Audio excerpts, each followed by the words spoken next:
Ladies and gentlemen, can I please have your attention? I've just been handed an urgent and horrifying news story. And I need all of you to stop what you're doing and listen.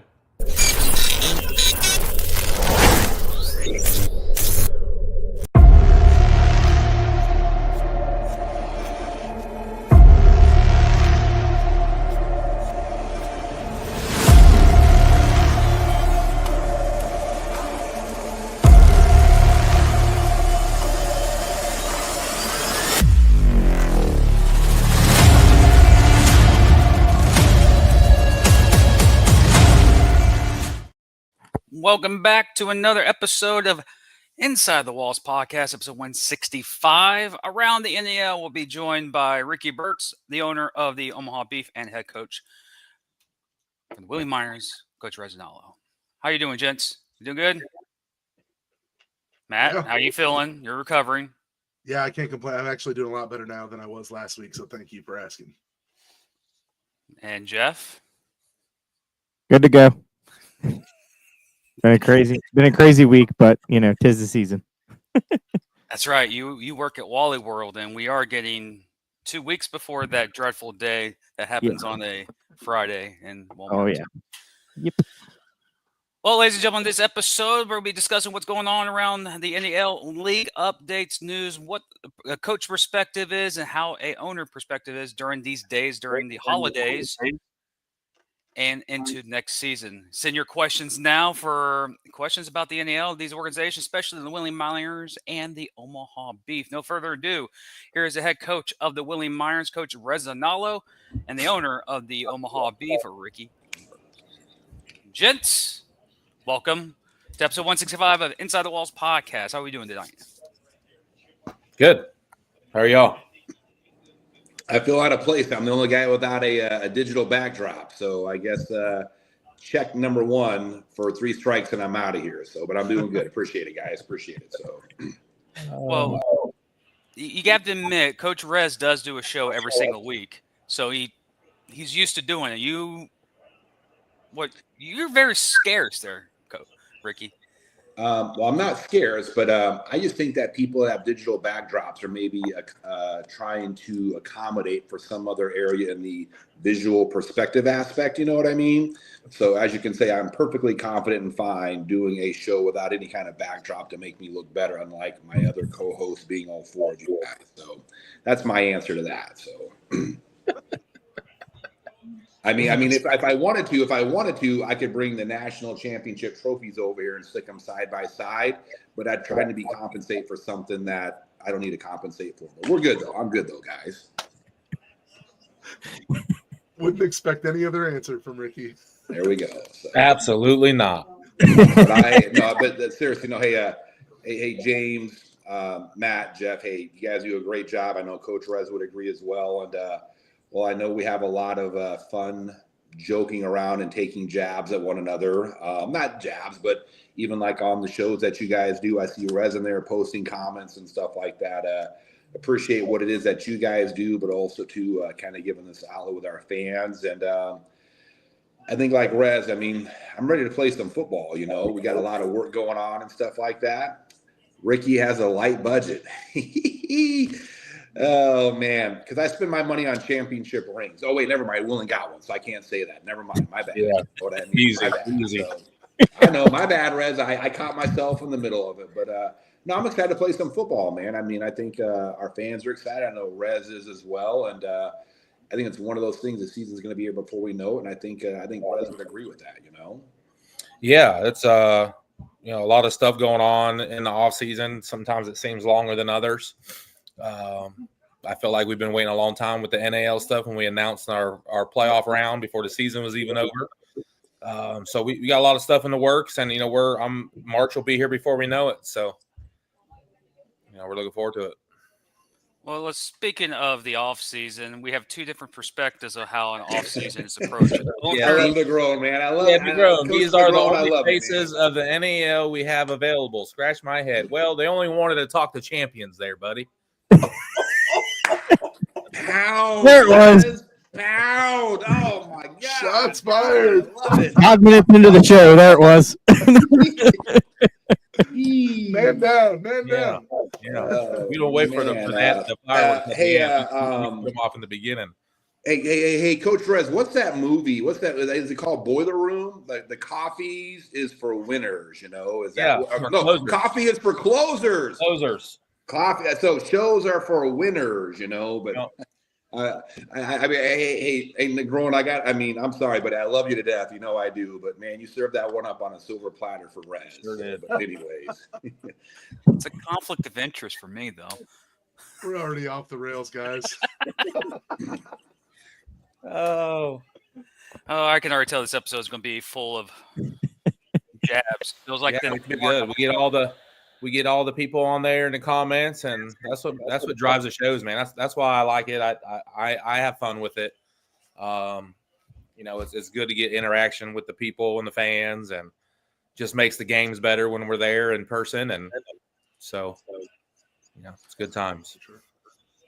Well, speaking of the offseason, we have two different perspectives. We have a coach's perspective and a owner perspective. Coach Rez also does a little bit of the GM, so he does a lot of what Ricky does in the offseason, but I want to separate the two. Ricky, when a season ends, you win a championship, when does working on the next season begin, especially during the offseason? What day do you start preparing for the next season? And real quick here, I do have a partner, Craig, by the way. You guys always acknowledge me as the owner of the Omaha Beef. I do have a partner, Craig. Without him, a lot of this wouldn't be possible. So I want to make sure I throw that out there. Craig does a lot of stuff that helps us as an organization. But to answer your question, if you begin working on, so we'll talk the 2025 season. So, as you know, Jim, and so do the fans and everything else, we had locked up the number 1 seed. We knew we were playing at home and everything else. While we were working on that stuff for the championship game and everything else, we were already working on the 2025 season. So I don't know what Rez's perspective is going to be on it, but I'm sure that Rez is at a football game and everything else, watching competition. Hey, that guy's a pretty good football player. I might need to go back and look at some film because I might want to try to recruit that guy for next year. I don't know if Rez will kind of add his 2 cents on that. But if you are waiting till people think that when the season's over, we take off for 3 months and we don't do anything or whatever. I would love to know who those teams are and be successful at it, because we don't, for us, that doesn't happen. You know what I mean? We're already working on next year, even while the season's going on. And there's just certain metrics, certain tiers that we try to hit along the way of what we're doing. And so if we started working on the 2025 season after the 2024 season ended, we would be doing ourselves, an organization, the fans, the partners and everything else, a major disservice. We're about to start, starting next week here in Omaha, we're announcing some stuff that we've never done before in our history.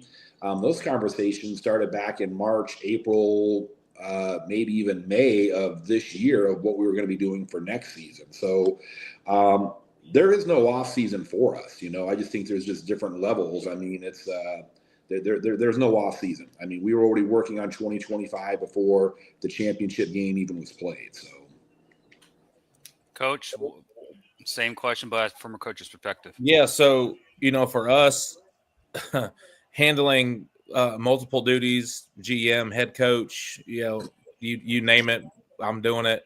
And so this year, the difference between going into 2025 versus going into 2024 is it's not just me and what other person like Matt, my partner Matt with us, Matt Porter is our assistant GM, my high school football teammate, came on helping me with some things, and we were just grinding it out and doing what we needed to do. This year, I have a handful of people that are helping with some things now. So we actually started planning for 2025, before we were even done with our 2024 season, and before our season ended, we were already renewing season tickets and opening season tickets for 2025. We wanted to capture that, the energy of the people that were there, try to get that rolling. And hey, Rez, not to cut you off, Rez. I mean, we were having conversations in March, April, about where's the NAL going long term and everything else. And we're not just feeding people lines. I mean, I think the facts are the facts. I mean, Rez, you announced your affiliation with the NAL like the day before your first round playoff game. You know what I mean? I think so you're already announcing what you're doing for 2025, and you're still in the playoffs. And there was Rez, you and your entire staff spent many, many hours, many, many days, not only with myself but other people.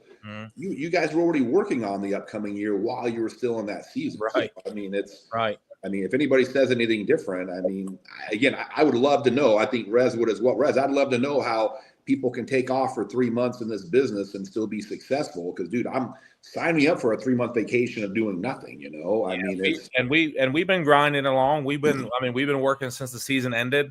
I coach high school football too, so I'm doing double duties, and I got good people back on the ground there.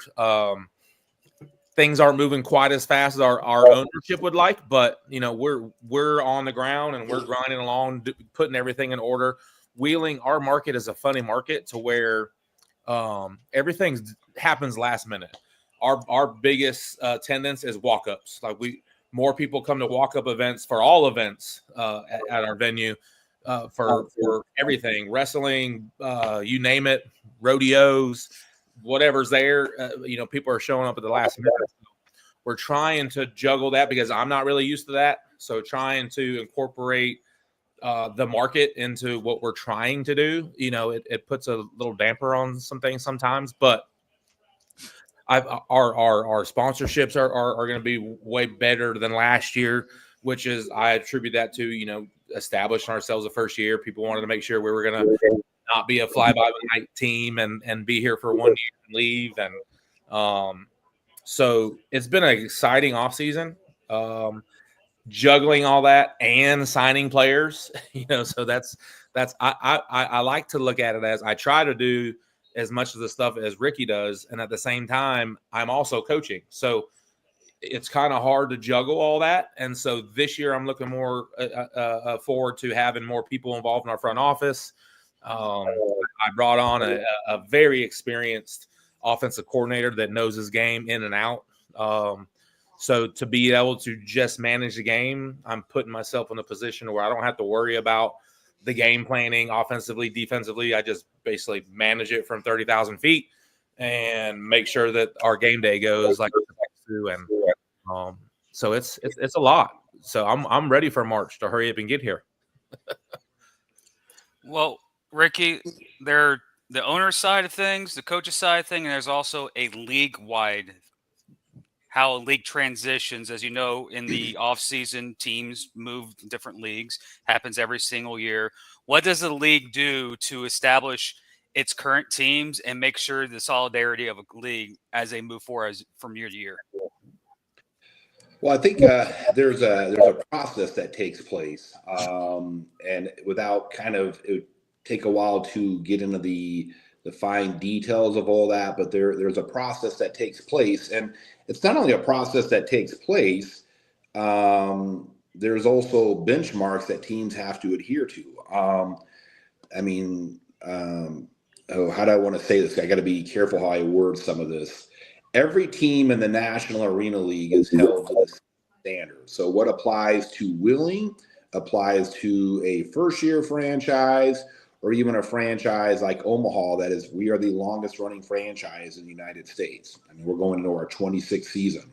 And so there are certain, I would call it metrics. There are certain levels that you have to adhere to that you could basically say it'd be no different than, I would say, I'm going to use a football player analogy. Maybe Rez can help me out. But rookies show up for training camp before the veterans do and everything else. And some veterans have been around for so long, I don't want to call it preferential treatment, but maybe they don't show up to training camp when the other guys do. Maybe they don't have to practice whenever the other guys do. Maybe they get some built-in benefits because they've been around for so long. Rez, am I explaining that right so far? For the most part. Yeah. And so, but unlike with a football player, though, that's going to be on a team by team type basis. The league has metrics and standards that all the teams have to adhere to. So just like what is expected of a rookie franchise, Omaha, who's been around for 26 years, those rules apply to Omaha as well. And so I think that's what makes and breaks a league, is that it's easy for owners to sit around and say, we want this, we want that, we want that, we want that. But then when it comes time to be held accountable to all those things that you want, that's when you find out what kind of a league you truly have, and so I'll just say that the rules we have as a league apply uniformly to all of our member teams within the league. And if member teams do not adhere to those rules and guidelines, there are certain penalties and consequences that come with that. Unlike maybe with a star player on the football team being at the quarterback or any other position, or, hey, this is a guy, and I'm just going to pick on Rez here because he's on here. He's had a guy that's been on the team for 4 or 5 years, and, hey, this guy doesn't need to maybe practice every single day because I know what he can do on game day. Those gray areas don't exist on the ownership or league operational standpoint. It's black and white for everybody. So, I mean, Rez, you want to add to that at all? I know what you know what I'm trying to say, but I'm trying to say that carefully, I guess you could say. Yeah, one of the things that a lot of people don't realize or understand that aspect of the business side is we have to be accountable, and all the teams are accountable at the same standard. There isn't one team that's held higher than the other. We're all on the same plane, and when certain things are not met, that could cause some ripples that affects everybody. And that's why the standards are in place, for those teams. So it minimizes, anything like that. So unlike the player scenario, unfortunately we all have a veteran or so that, feels like they've been playing longer than the rookie and that they should, shouldn't have to do certain things. And you let certain stuff slide to a certain extent. We don't do that a whole lot. I've never really been like that.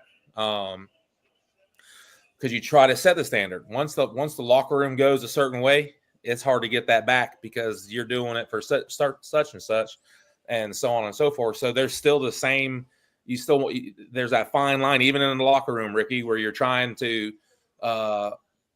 be careful on situations. Is the same thing in the locker room. Like, you got to make sure that there isn't that much of a gray area from that standpoint as well. So I enjoy what I do from a coaching standpoint and the business side as well, because I understand the business side. And so that's helped me from a coaching standpoint to know what to ask for. What are certain things that we might not be able to get because of the business and those type things. And there's a lot of coaches that don't do the business side, and some of them could, they just choose not to, but there's some that just don't understand that aspect of it. And it's just it's not for everybody to do both. And Rez, I'll go one step further on your question, Jim, is what's the difference between the team and the league and then down to the players and stuff? Everybody wants rules and standards in place until they have to be held accountable for those. And so we're going to take Rez's analogy of, it's a slippery slope, Rez, is what you're saying. It's a fine line. So if you give one guy, I'll call him a pass or a get out of jail free card, everybody else on the team is going to ask for one then. Well, dude, I mean, this guy got away with this. Why can't I do that or whatever, And that creates chaos from a team level standpoint. From a league standpoint, you're 30,000 feet higher than that. So who's to say, I mean, Jim, do you know this question, Jim? How many active players are teams allowed to have on game day? Do you know what the answer to that is? You probably do, but I'm just going to ask you. It's 24. Well, no, it's 21. You're allowed to have 21. You can have a roster of 25, but on 21. So you have rules. No, you're fine, Jim. You have rules in place, but maybe as a league, you don't enforce those rules or standards, you know? Well, if you don't enforce those rules or standards, well, what happens if, hey, let's just say, for example, Rez breaks one of our league rules for whatever reason. He's not held accountable to that. Well, who says I'm not going to show up to play Rez and I'm going to suit up 25 guys instead of 21? Because Rez broke this rule in our operations manual, our bylaws, and our guidelines. Rez broke this rule and we didn't hold him accountable. So why the hell can I not break a rule? You know what I mean? And so that right there is what separates the men from the boys on the league. Sometimes the right decisions aren't the easy decisions to make. Rez, you got anything to add to that? You know what I'm trying to say. Anything to add to that? Or? Yeah, no, absolutely. It's hard. You put yourself in a bigger situation by trying to skirt that line and giving one person or player or team one, advantage over the other. But now you're putting yourself in that situation, myself as the coach, to be scrutinized as, well, you didn't do it for this player. Why are you holding me to this standard when it wasn't done to this person? And so it just causes a whole mess of problems that start peeling the onion away on other things that, it all comes back to, yeah. And you can, Ricky, you're used to this because you're winning. Winning solves most of that. So when you're winning, there isn't a whole lot of drama. There isn't a whole lot of issues. But as soon as you start losing, then we're not getting paid enough, or our food sucks, or the travel, this, that. And if you're really terrible and not winning a lot of games, all of it's coming out. So, you got to try to balance that. So where if there is, because stuff's going to come up, stuff's going to pop up. Everything's not perfect. But if you have that standard, then stuff don't blow up. But if there isn't, and no one's held accountable, that's how you see all the crazy stuff that pops up with the leagues and teams, and it's just a mess, and it does snowball from that aspect. Matt? Yeah, so to piggyback off that, like, I know teams and coaches, Coach Rez, I know you guys have like a team meeting at the beginning of the year to kind of go over, like, hey, these are the team rules, this is the mandated stuff, right? This is what we do here. And I know, Ricky, from a league perspective, I know you guys do that for the league too. So when teams are presented with these mandates and things like that, and players and stuff, like, they're well aware of that beforehand, correct? Absolutely. Yeah, and so that's where I come at it from a fan perspective of, like, looking at it and just going, if you knew, you knew, and so, you're bad, whatever. But yeah, but also too, though, Matt, but also too as well, Todd, Brandon, Steven, all those guys, they are employees of the league. Okay, they do what they're instructed and lined out to do, and it's the team owners collectively as a group that give them the instruction of what it is to do. So it's us as team owners. Rez was at our league meetings, and we talked about a wide range of things that we were going to do. We are the ones that, I guess, in essence, make the rules of what's going to hold us accountable is what it is. And so there's what is it in the Spider-Man movie, the original one with Tobey Maguire and everything else, when he's out with his Grandpa Joe, Uncle Joe, whatever, he's in the car and he goes, hey, with great power comes great responsibility, whatever that, if you know the scene I'm talking about. Yep.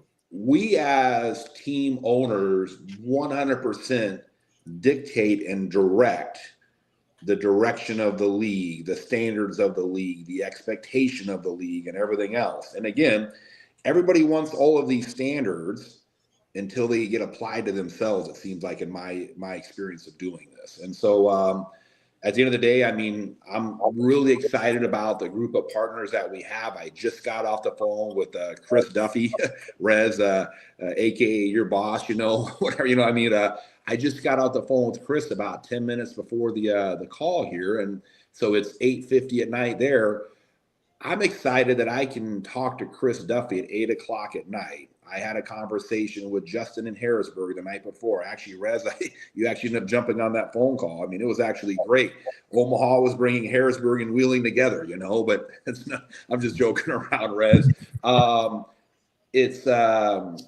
it's just there's a lot of great things happening in the National Arena League that I know it's going to be great football for the fans, which is what they're wanting and everything else.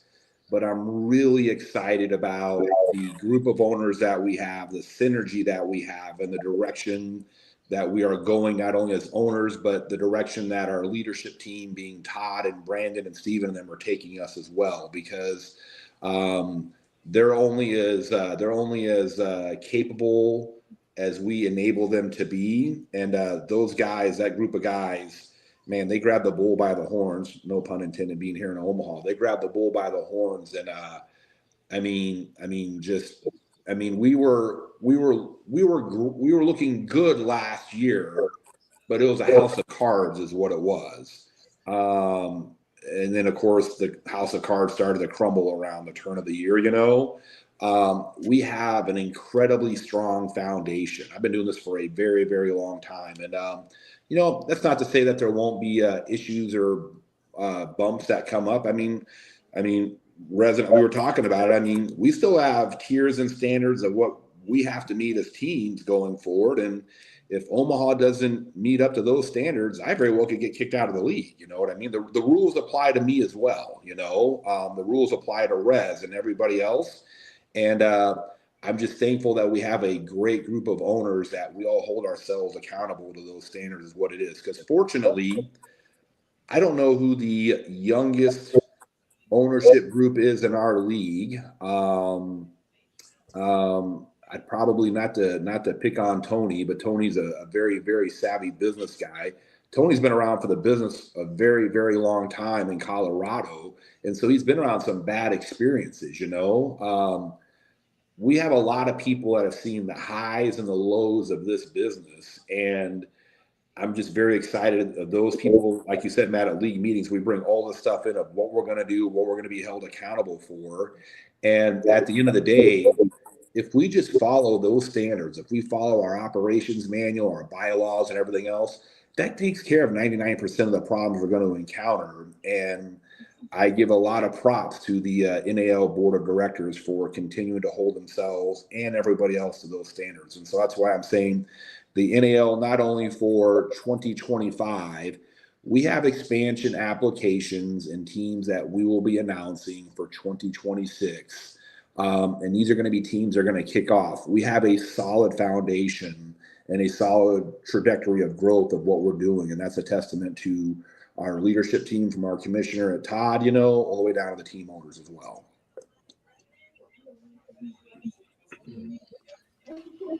That's pretty exciting. So, yeah. So I have it's a question pertaining to both of you. We know it is very difficult to get players into different teams. Ricky, from your standpoint, what's your go-to? How do you get players to sign with your organization? And then Coach Rez, from your aspect, from a coaching standpoint, how do you get players to your team as well? I think at the end of the day, finding players isn't the problem, because everybody wants to play football and stuff. And I'm just going to tell you guys that if I could have recruited a team in the state of Alaska, all right, I had a team in Alaska. And so when people think of Alaska, they think of polar bears and igloos and everything else and stuff like that. If you could convince people to come to Alaska to play football, that kind of tells you that I don't want to say that it's hard. And it's not about winning and everything else and stuff like that as well. How many times, I'm just gonna use Sam Darnold right now. Sam Darnold is playing for his fourth team in the last 5 years. Sam Darnold's found a home in Minnesota. You know what I mean? So I really think it's about the organization, what the organization has to offer from a coaching staff and everything else. And it's about finding that right fit for that player is what it is.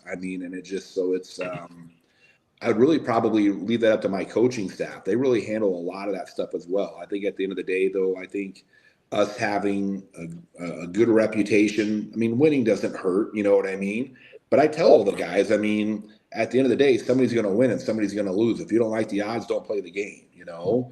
So if you're coming here to win games and stuff like that, you know, we've been on an incredible run here. You know, we've been on an insane run here. Eventually that run's going to come to an end and stuff like that. But it's all about getting the right kind of guys to come for what it is that you're going to do, because you can't control who's going to win and who's going to lose. And I think, without getting into what I'll call what our secret sauce is, you know what I mean? What the secret to our success is. In 2021, Jeff, in 2021, when we won our first league championship, we had 7 guys on our team, Jeff, that were cut by teams earlier that year. And we're not talking star players, this or that, the best wide receiver on this or that or whatever. Like I'll give a shout out to Eddie Hamilton, Matt. You know, Eddie, incredible football player and everything else and stuff like that. Great guy. It just wasn't a fit for him where he was at before. And I can go all the way down the list.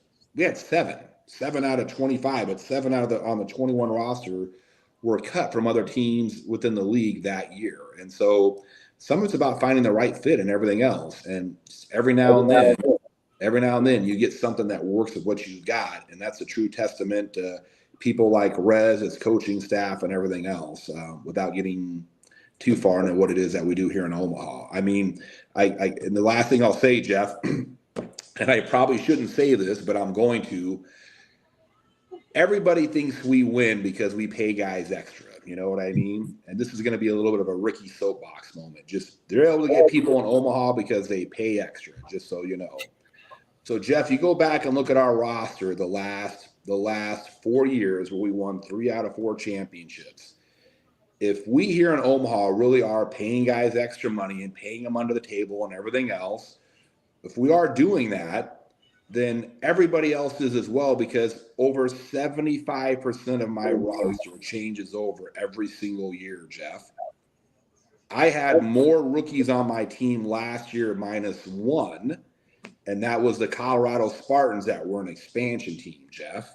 You know what I mean? And so if I'm paying guys extra money and that's the secret to our success and how we get them here, well, then somebody else is paying a lot more money whenever they leave the following year, because they're not sticking around for all the extra money we're giving them because we're getting more from somebody else.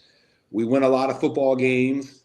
We're used to our roster getting rated every single year. We don't like it. It happens. It is what it is. And we hear of stuff that happens, you know, but go back and look. 75% of our roster is turned over every single year. And that's a true testament to our coaching staff that brings in the players that they do. It's a true testament to the players themselves about how they cohesively work together with themselves. And I'm sure Rez has got a lot of similar instances. You know, I know he actually had some guys on his roster this year in Wheeling that were released from other teams, you know. And so, Rez, I'll let you kind of carry the baton from there.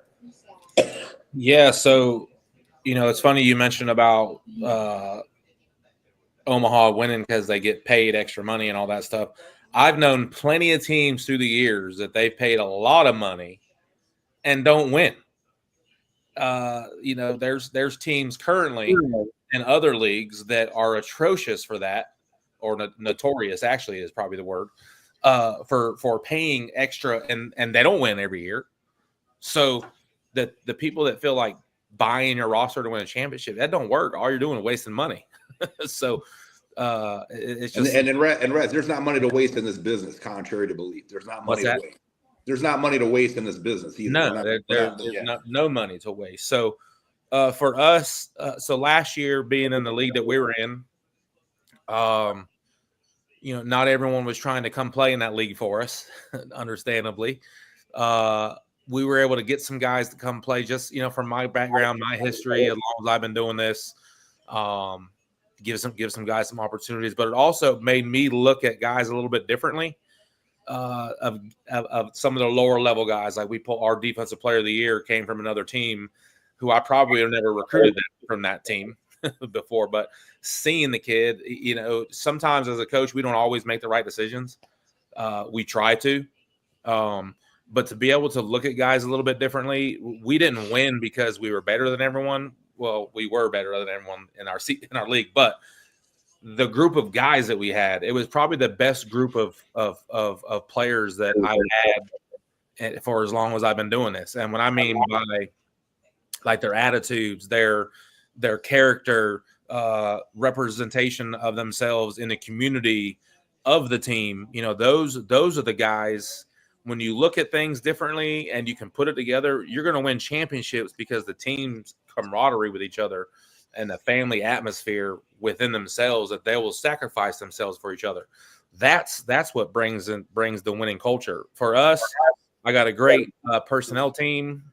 Jay Wilson, our director of player personnel, Ben, our lead scout, and between myself and what we put together, we're looking for guys that are hungry. We're looking for guys, that really want to play at the next level. I don't want a guy to come play for us to come play because he wants to come play in Wheeling.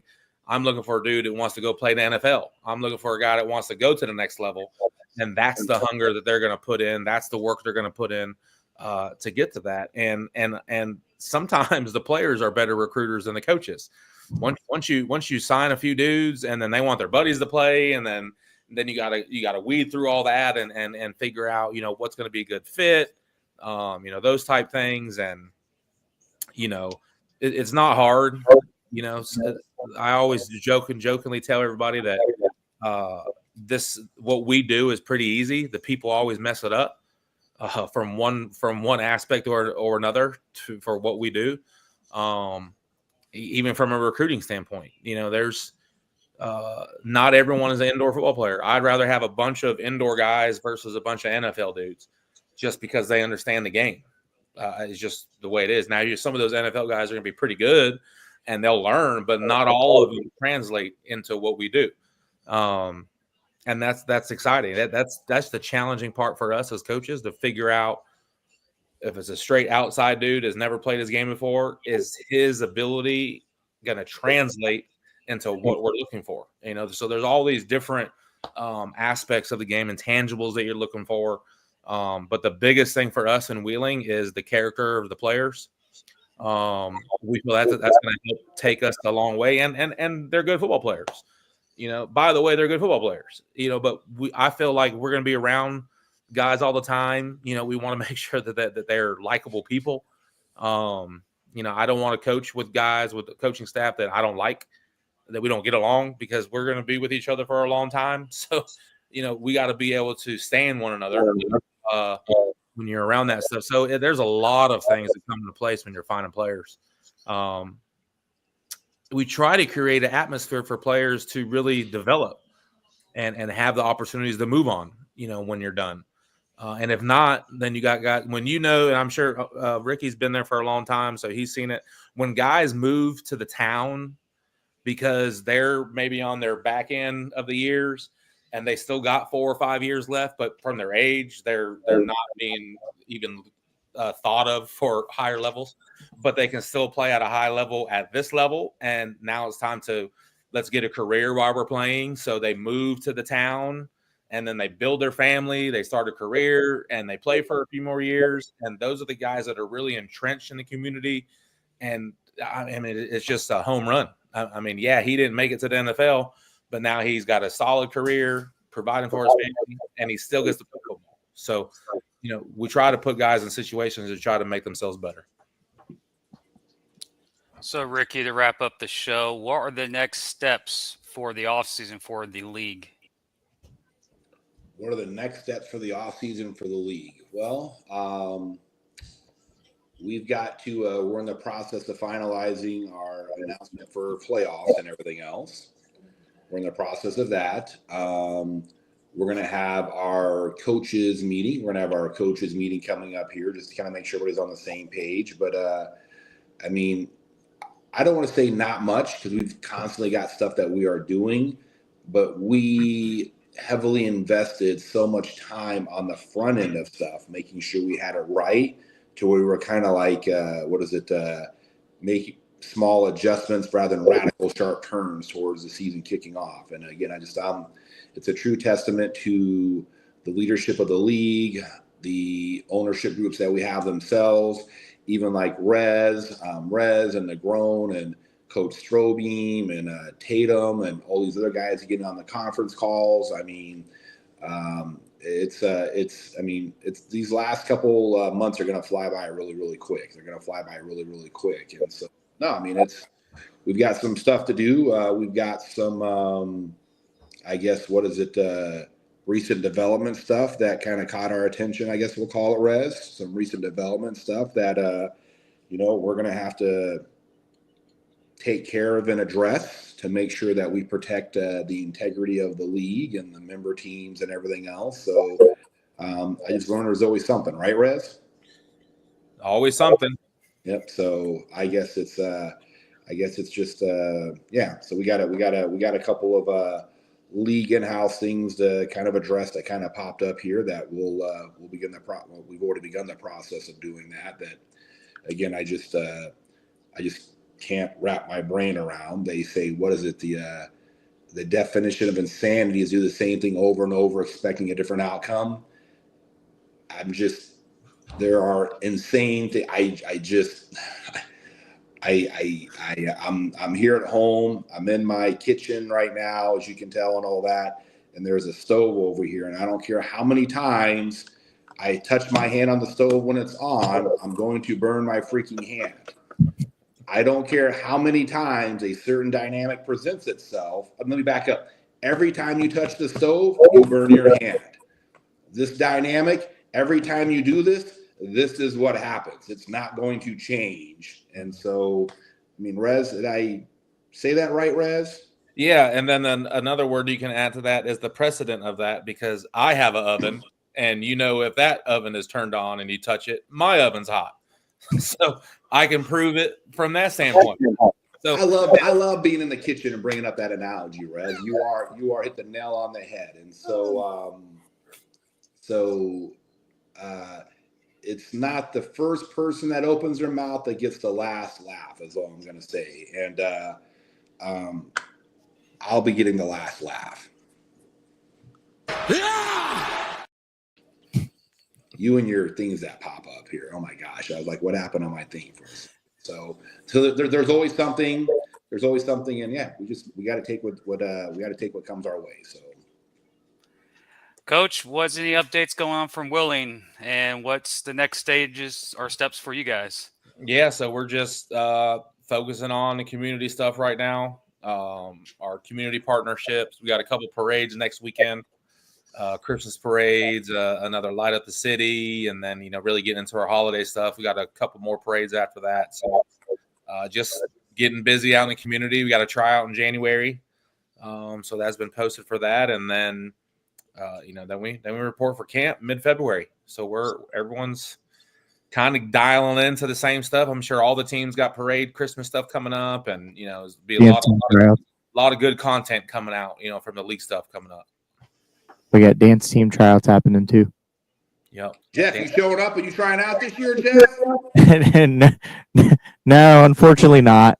Oh man! Oh, from the recent Facebook post I saw from Jeff, it looks like he's going to try to get to the WWE. That's what I'm saying. Still got them wrestling moves. I do. Ricky's, what's the next step for Omaha? What's the events coming up for you guys? Well, actually, we got a couple here. Rez kind of touched base on a couple of them here. We've got on Wednesday, and I won't let the cat out of the bag on it. On Wednesday, we've got a big announcement that we as an organization are doing. We're announcing it first in the 26-year history of our organization. We've got a couple new things that we're working on. We've been working on for a while. So we've got an announcement coming up on Wednesday. So everybody wants to tune in live for that. On Thursday, I had a phenomenal conversation with a gentleman by the name of Scott. Scott owns a business here in Omaha. It's called 46 Degrees Pipes and Tobacco is what it is. He has several franchises. I got to make sure I give him a shout out on this. Had a great conversation with Scott. He's very passionate about veterans and everything else, and kind of made it aware of us that there's a lot of there's a veterans food pantry here in Omaha that helps assist with people that are homeless and everything else. So we're actually going to be posting that we're going to be doing something on a Thursday during the day, giving away a Omaha Beef autographed frame jersey that goes for over $300 that Justin and Harrisburg did a phenomenal job on mounting these jerseys for us. So we're doing that Thursday morning. Thursday evening, we're going to be at an open house at Toys for Tot. I'm sorry, we're going to be at an open house at Liberty Law Group. Eric and his staff at Liberty Law Group here in Omaha. They're having an open house of their new office that they opened up. Eric's a veteran and everything else, as well as the other members are on his staff. And so they're very ingrained with the Toys for Tots program that the Marines do. So we're going to be doing something similar there as well. We're going to have a couple prime dancers. I'm going to try to get the mascot there. I know that Trey Dudley Giles authentic game-worn jersey that's autographed and framed and mounted again by Justin and Harrisburg. We're giving that away for everybody that shows up and donates a toy that comes to the open house. We've got the diaper drive coming up. The Omaha Beef organization has been doing that, Matt, for I want to say close to 20 years now. We'll be showing up for that. So I mean, it's we in Omaha are so incredibly blessed that the community has adhered themselves to us. And so as an organization, we have a obligation, and it's not even an obligation. We have a duty. We have a responsibility to give back to the community that supports us. So just like Res is, there's a reoccurring theme in teams that are successful and things that they do and stuff like that from a recruiting standpoint, a player standpoint. Our activities are just they never stop. They're and as we get closer to the season, they ramp up even more. And so we're going to be working with trying to do something with the food pantry for homeless vets next week with Toys for Tots, and we have more the following week after that and the week after that. I mean, it's there's no off season for us here in Omaha, and I think there's a lot of the organizations such as Wheeling, such as other ones as well, from Sioux City to I've even stole some stuff from Robert and Amarillo. The guys down in Columbus have done a great job. Louisiana, I mean, we're all what makes us successful here would make them successful there and vice versa. And so that's why I'm just so thankful with our group, and we actually share a lot of that stuff. So by doing things like that, giving back, being involved, it's just crazy how much successful your team is. And so that's what we got going on. And then before we know it, training camp will be starting. Pretty soon. Blink an eye, Thanksgiving. Oop. And then and you talk about other stuff as well here. And I would encourage Rez and everybody else. We have a BCS National Championship watch party coming up here on January 20th. I am hoping my Miami Hurricanes are going to be in there. Not holding my breath because we have no defense at all, just so you know. We got great offense, but no defense. But we can away some flat screen TVs. We're actually having a pink night this year, Jim. Hey, you asked the question. I'm going to start spilling it all out, We're doing a pink night this year. We're actually going to do a jersey reveal. It's at Omaha Tap House is where that is. We got a Super Bowl party coming up after that. Matt knows that. We give away several flat screen TVs at both of these events. I mean, there's stuff happening nonstop. I mean, it happens nonstop. So, Jim, I'm going to shut up so I can talk for another 30 minutes on stuff that we're doing. So, what is a national championship game and a Super Bowl? I am a Seminole and a Jaguar fan. We don't go to those games. Ouch. Especially this year. Yeah. Actually, I posted today. Maybe we'll save this and everything else. One of my really good friends, Josh Phillips, he lives down in Dodge City, Kansas. I had posted today. I said, I want to mark it right now that, hey, Bill Belichick will end up as the head coach for the Chicago Bears. That was my prediction, and I'm going to try to own that and everything else. My good buddy, Haran O'Neal, the head coach of the Liberty, is a massive Bears fan. He goes, it'd be an upgrade for him, But Josh Phillips, he tagged the Jacksonville Jaguars as who he said that's where Bill Belichick's going to go, And anyway, so we'll see. That'll be an upgrade. Well, no, you guys have got a good coach. I correct me if whatever you want. You guys have a culture that is still being redefined is what your problem is. You guys, I don't think your issue is a coaching aspect. I think it's a culture issue is what it is. But I agree with that. I mean, that's here nor there. I could be wrong, and I'm not saying I'm always right, but unlike in Chicago, I mean, Marone's a really good coach. I mean, I don't know I'd be curious what Rez's take is on it and stuff. I think he's a good coach. I just think he inherited a pretty messed up situation there. You guys had some instant success, and that's what people wanted right off the bat, but if they give that guy a little bit of time, I'm confident that he'll make it happen. I don't know what Rez would say about that, but yeah, I mean, definitely. Sometimes coaches just need some time. yeah. Well, your team has a coach he plays 500 football all the time and makes the playoffs. Tomlin. Who's your team? Who's your team, Rez? Who, my team? Yeah. My team's the Raiders. So. Oh, you're wearing Steelers stuff the other day. I was like, hey, you're a Steelers fan. No, but I if I had to choose a team, it's the Raiders. And so, I'm SOL on that standpoint. Well, yeah, I was like, Jim, what part of 500 are you getting out of the Raiders, dude? But I follow more players and coaches across the league. So I got some guys that I was fortunate and blessed to coach in high school that are playing on a couple teams right now. So it's it's pretty cool to see. All right. Real quick though, you can't hit 500 even in Madden with the freaking Raiders. Are you kidding me, dude? I mean, give me a break. Even in La La Land, you can't hit 500 with the Raiders. He's got a point. But hold on though. But I do want to say this though about the Steelers and everything else. And I was just talking to Haran about this. I can't help but laugh. All right. I mean, whenever Mike Tomlin was benching Justin Fields and starting, Russell Wilson. Yeah, I can't wrap my brain around it. But starting Russell at quarterback, every sportscast announcer, with the exception of Jeff Saturday and Ryan Clark, because Ryan Clark's always pro Steeler no matter what, everybody blew him up. And Jeff Saturday was like, and Reg, he goes, the players in practice know what's going on and what we don't or whatever. And I just can't wrap my brain around a guy who's been there for 17 freaking years, never had a losing record. You better get ready to do the beat moment. But that guy can do whatever the F he wants as far as I'm concerned. You know what I mean? That is like, that. Even more than like Andy Reid has had bad years. Mike Tomlin has been there for and you know this, Rez, being a head coach for 17 years in one organization, that message can get stale sometimes. And been there. He can do whatever the F he wants.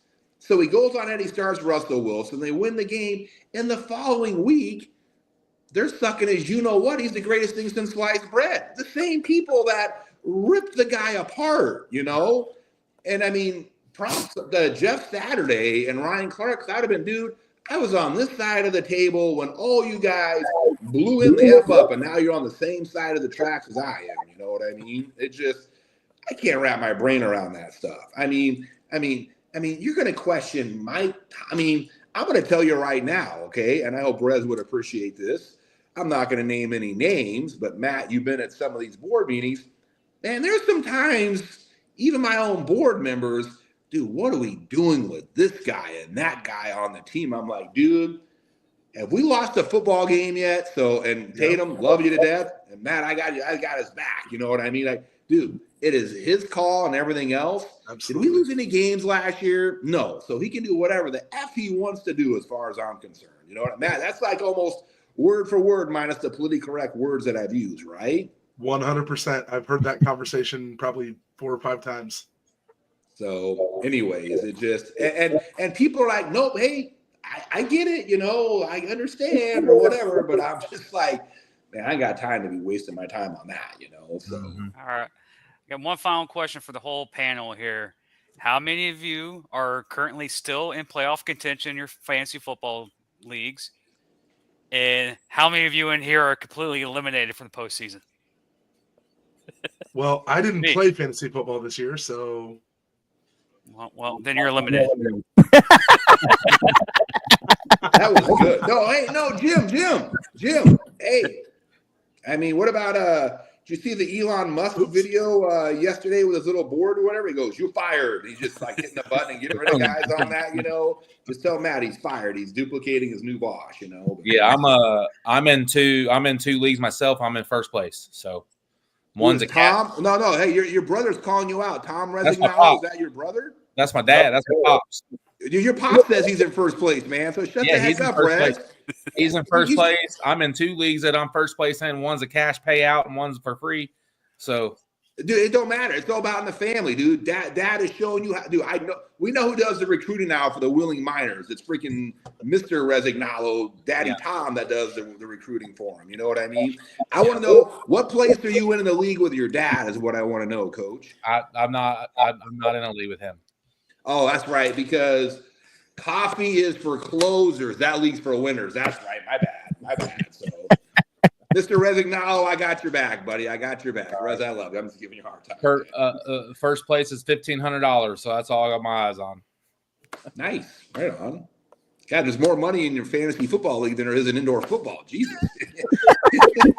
Man, I'm in the wrong kind of football here. Holy cow. We just need to get Polymarket to start covering our league. That'll make it entertaining.